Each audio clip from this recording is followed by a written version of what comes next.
Freya was jogging her usual trail when she realized she was no longer alone. On the side of the path stood a wild black bear, its eyes fixed on her. Noticing her alarm, the bear crouched low, as if trying to appear less threatening. Despite her fear, an inexplicable urge compelled Freya to follow the creature as it began to move away from the trail. Every so often, it turned back, pausing as if to ensure she was still behind. What she never expected, however, was where this strange encounter would lead her. The bear didn't seem angry or dangerous, nor did it make any move to attack. For reasons she couldn't explain, Freya's fear began to fade, replaced by a strange sense that the bear needed her help. She had never been this close to a wild bear before, and the warnings she'd heard about keeping a safe distance from these animals echoed in her mind. Yet, as the bear slowly walked away, occasionally glancing back, she found herself whispering softly, "You're not that vicious, are you?" Voices broke through her thoughts. Several bystanders shouted at her from the trail, urging her to run. "Get away from that animal right now," they cried. But Freya stood firm. "I'm doing this," she murmured, stepping off the path and into the bushes. The world beyond the trail grew quiet, leaving just her and the bear. As it ventured deeper into the forest, Freya carefully followed, minding her steps. "Where are you taking me?" she wondered aloud. She quickly pulled out her phone and texted her boyfriend Derek, sharing location just in case. "I'll explain later." Silencing her phone, she tucked it back into her pocket. The last thing she wanted was for a sudden noise to scare the bear away. The whole time, the bear kept looking back to check whether Freya was still following it. As they walked deeper into the forest, Freya noticed that it was getting late. Finally, the bear slowed down a bit and started sniffing around. "What is it? What are you looking for?" Suddenly, the bear began to growl, and Freya was terrified. She deeply regretted her decision. What was I even thinking? Freya noticed that the bear was looking at something behind a thick tree, just out of her sight. She slowly took a few steps toward the tree, and when she was finally able to see what was behind it, she gasped. The bear had led Freya to a campsite. A tent stood at its center, the remnants of a campfire still faintly warm, suggesting someone had been there the previous night. The tent flap was open, its contents strewn about as if the occupant had left in a hurry. Freya's curiosity outweighed her caution. Who had been staying here, and why had they left so suddenly? Something about the scene felt off, and Freya was determined to find out. As the bear lingered nearby, Freya began to inspect the tent's contents. Inside, amidst scattered clothes and maps, she discovered a small locket containing a photo of a family and a camera with a partially filled memory card. Her hand brushed against something soft and worn, a leather-bound diary covered in pine needles. Dusting it off, she noticed an embossed bear on the cover. The first pages were filled with the writer's awe of the forest, marveling at its sounds and the majestic black bears. But as Freya read further, the tone shifted. One passage stood out. "I've heard tales of a rare white-furred bear cub in this region. If it won't come to me willingly, I have measures to ensure it does." Freya's chest tightened as she flipped through pages of cage sketches, baiting strategies, and detailed maps. The traveler's admiration had turned into obsession, a dangerous one. Outside, the mother bear paced, her movements urgent, as though she sensed Freya's discovery. Freya's mind raced.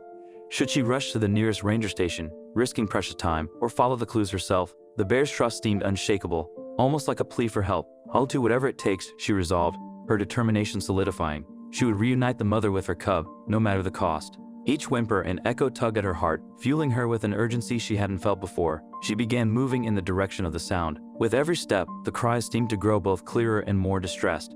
Suddenly, Freya stumbled upon a trap.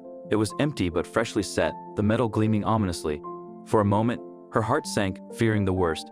Nearby, she found a camera discarded in haste. The lens had captured images of the forest, but no bear. Not allowing despair to set in, Freya turned her attention back to the distant cries. The connection between the woman and the bear grew stronger, bound by their shared determination. As Freya and the bear ventured deeper into the forest, they stumbled into a clearing that sent a chill down her spine. Several large cages stood ominously in the open, their metal frames stark against the wilderness. A smaller cage lay overturned, its door bent and broken, with tufts of bear fur snagged on its jagged edges. Nearby, a discarded tranquilizer dart lay half buried in the dirt. Freya's heart sank. The cub had escaped, but for how long? If there were more traps or captured animals, time was of the essence. Without hesitation, she turned and sprinted back toward the campsite. She needed the wire cutters. Those could mean freedom for the trapped animals, including the cub. Bursting into the campsite, Freya dived into the tent, frantically sifting through the scattered supplies. Maps, clothes, and tools spilled out until her fingers closed around cold metal. Relief flooded her as she pulled out the cutters, but the moment was short-lived. A rustling sound outside made her freeze. Emerging cautiously, her eyes scanned the shadows. At the edge of the clearing, a pair of eyes glinted back at her, unblinking and intent. Someone was watching. Then came voices, muffled but clear. "I told you she'd come back," one said. Her pulse quickened as figures emerged from the shadows. 3 men, armed with nets and gear, stepped closer. One, grizzled and menacing, locked eyes with her, his expression dark with frustration. It was the traveler from the diary. Freya crouched low, gripping her knife, her mind racing. The standoff stretched in tense silence until the man smirked. But before he could act, the mother bear let out a thunderous roar from the trees. The men flinched, momentarily distracted. Freya seized the moment, lunging into the underbrush. The forest closed around her as she ran, the sound of shouting and pursuit echoing behind her. The chase had begun. Freya stumbled upon a clearing where a heartbreaking scene awaited her. The cub, with its innocent eyes, was trapped in a net, whimpering softly. It struggled weakly, its strength evidently waning. Seeing the cub ensnared, everything clicked into place for Freya. The adult bear's behavior, its determination to keep Freya at the camp, and its urgency in the forest were all attempts to save its baby. The sheer desperation, fear, and hope in the bear's eyes resonated with Freya. They weren't just animals, they were a family fighting for survival. Upon closer inspection, the intricacy of the netting around the cub made Freya's stomach churn. It wasn't merely an abandoned piece of equipment, this was a deliberate trap. The robust and cunningly designed snare was clearly intended for creatures of considerable strength. The sharp barbs embedded in the net and a remote alarm system suggested that this wasn't the work of amateurs. This was a trapper's masterpiece. Drawing a steady breath, Freya approached the ensnared cub with the utmost caution. The adult bear's eyes tracked her every move, its concern palpable in the tense air. Freya knew the stakes. One wrong move could provoke the bear or cause further harm to the cub. Softly murmuring words of comfort, she carefully began to work on the snare, trying to find its weak points. Every tug, every cut brought Freya closer to the cub. Her hands, though trembling slightly, moved with determination. The cub's distressed whimpers turned to curious sniffs as it felt her gentle touch. Each soothing word and careful maneuver made it evident to the watching mother that Freya was there to help. In the midst of this crisis, an unbreakable bond was forming between human and bear. With one last pull, the cub was free. It immediately scampered to its mother, burying its face in her thick fur. But their surroundings didn't allow for a prolonged reunion.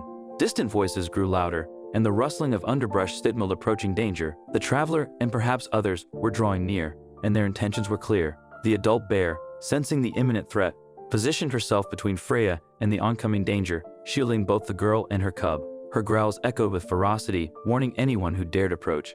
The sheer magnitude of her protective stance made Freya realize the strength and bravery of a mother's love. It was a love that transcended species, and Freya knew they were united in their fight against the looming menace. The dense woods echoed with the cub's joyful cries as it reunited with its mother. They nuzzled and playfully swiped at each other, an unmistakable display of love and relief. Freya watched from a respectful distance, her heart swelling with happiness as she witnessed their bond. It was a moment of pure, unfiltered joy, a family restored. To her surprise, the mother bear turned and approached her. Its deep, soulful eyes radiated warmth and gratitude. Gently, it rested its massive head against Freya's shoulder, a silent thank you that carried more meaning than words ever could. The cub, curious and playful, tugged at her shoelaces, making Freya laugh softly despite herself. As if beckoning her onward, the bear nudged Freya toward a narrow path she hadn't noticed before. Following their lead, she walked alongside the bears as the trees began to thin. The forest, once an all-encompassing presence, began to loosen its hold. At the edge of the woods, the bears paused, gazing at Freya as if to ensure her safety. Then, with a final glance, they disappeared back into the wild. Stepping into the sunlight, Freya felt transformed. The forest had tested her courage and trust, revealing a connection with the wild she never thought possible. Back in her daily life, the city's noise couldn't drown out the whispers of the forest. Every breeze, every bird's call brought her back to that moment, reminding her of the unity, love, and trust she found in the wild, a bond she would carry forever.